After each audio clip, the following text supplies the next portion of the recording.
Imagine this. It's 1715. 11 Spanish treasure ships are sailing from Havana, their hulls loaded with the wealth of an empire. We're talking gold from Colombia, silver from Peru and Mexico, emeralds, jewelry, a massive haul of royal taxes and private fortunes. Their destination, Spain. But they never made it. Instead, a brutal hurricane slammed into the fleet right off the coast of Florida. The storm was merciless. It scattered unimaginable riches across the ocean floor, creating one of the most famous shipwreck treasure fields in history, Florida's Treasure Coast. Now, fast forward more than 300 years to the year 2025. That same coastline is about to give up another one of its secrets. A discovery valued at nearly $1 million. The storm that destroyed the 1715 fleet was catastrophic. Historical records paint a terrifying picture, towering waves shredding sails to ribbons, ships being smashed into reefs, all within sight of land. More than 1,000 sailors lost their lives. The few survivors who crawled ashore found themselves on what we now call Florida's Treasure Coast, a stretch of land from modern-day Sebastian down to Fort Pierce. Spain immediately launched massive salvage operations. They recovered a huge amount of treasure, but they couldn't get it all. Coins, bars, and priceless artifacts sank into the sand and reefs, hidden by the shifting tides for centuries. And that's where our modern story begins. In 2025, a licensed salvage team started surveying a known debris corridor. But this isn't old-school treasure hunting based on luck and a hunch. Today's crews use incredible technology. They have magnetometers that detect buried metal, side-scan sonar to map the seabed for anything unusual, and precision GPS grids to search specific areas.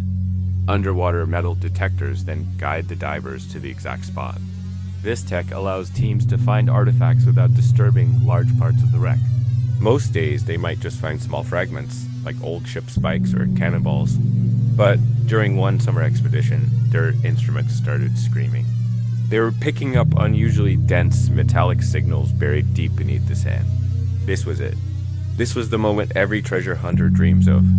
Divers plunged into the water, about 300 yards from shore. Conditions were perfect. The water was clear, the surface calm. They followed the marked grid, their excitement building.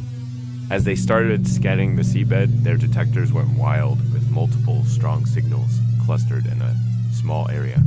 This was a fantastic sign. It meant they'd likely found concentrated cargo, not just scattered debris.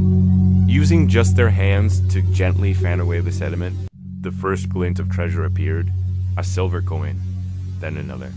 And another, soon there were dozens, then hundreds of them. The coins were fused together in clumps, a clear sign they were once held in chests or sacks that had long since disintegrated. But the ocean wasn't done revealing its secrets. As they dug deeper, larger objects began to emerge from the sand. They uncovered heavy Spanish silver bars, beautiful gold escudo coins, and stacks of silver reales in different denominations. They even found fragments of ornate jewelry and old chain links. One of the silver bars had mint markings still visible, linking it directly to the colonial mines in South America that supplied Spain's royal treasury. The way this cache was preserved altogether suggested it had been sealed under compacted sand for centuries, only recently uncovered by a powerful storm. Back on the salvage boat, the team began the initial assessment. Even before any cleaning or conservation, the experts knew this was a major find. The rarity of the gold escudos, the pristine condition of the silver reales, the historical mint marks, it all added up. A conservative estimate put the value at around $1 million, but at auction, for collectors, it could be worth far more. Of course, finding the treasure is just the beginning. Artifacts that have been in saltwater for 300 years need immediate, specialized care to prevent them from falling apart. The treasure was placed in freshwater baths to remove the salt, then carefully cleaned with a process called electrolysis to strip away corrosion. They even used X-ray imaging to reveal markings hidden beneath the surface. Finally, experts in coins and maritime history authenticated every piece. They matched the mint dates and origins to the original cargo manifests from the 1715 fleet. And they found what they were looking for: clear mint stamps from Lima, Peru, Mexico City, and the famous Potosi mining regions. This was the proof. This treasure was a direct link to Spain's vast colonial empire. You might be wondering, how is there still treasure being found after all this time? The answer lies in the power of the ocean. Florida's treasure coast is constantly changing. Tidal erosion, seasonal storms, and hurricanes churn up the seabed. Migrating sandbars cover and uncover history. Treasure that was buried 10 feet deep can suddenly be exposed overnight after a big storm, only to be buried again weeks later. The ocean is both a vault and an excavator. This 2025 discovery was almost certainly the result of recent storms, shifting the sand and revealing what was hidden beneath.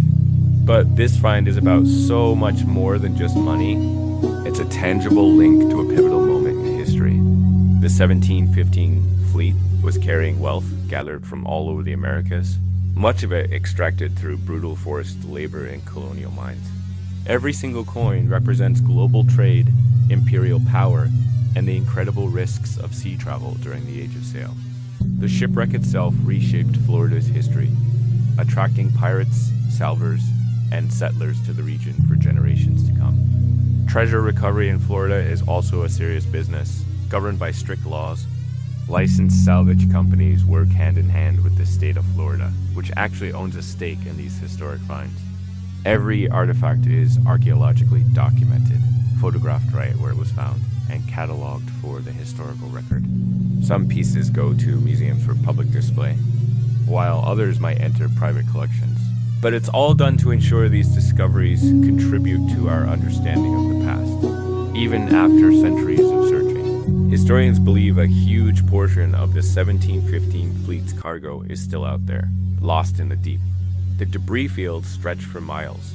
Much of it is buried under reefs or deep in the sand, beyond the reach of current technology.